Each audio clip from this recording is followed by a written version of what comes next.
Welcome to World in 2 Minutes. These are your headlines. U.S. Secretary of Defense Ash Carter has announced Washington will step up its campaign against Daesh, also known as ISIS. There will be more airstrikes and the possible use of ground forces.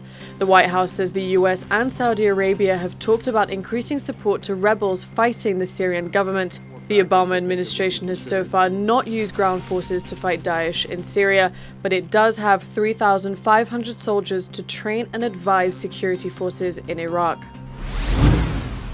The UN says 13.5 million people in Syria need aid.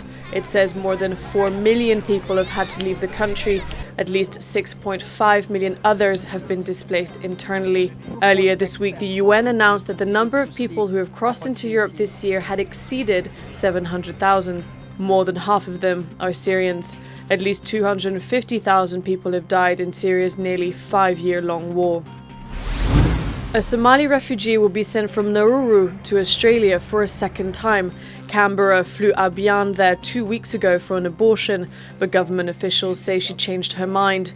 She says they refused to give her an interpreter or counselling. She says she was raped in July and first requested an abortion 2 months ago. Abiyan lives in Nauru because when she fled Somalia for Australia, she was sent to a detention centre there. Canberra pays Nauru to run the camp. Abiyan was granted refugee status and no longer lives in the detention centre.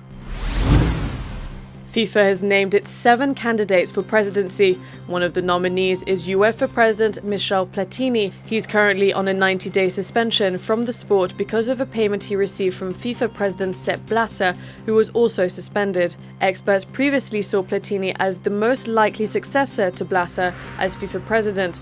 The organisation will decide whether Platini's candidacy will move forward. Thanks for watching TRTworld.com, Istanbul.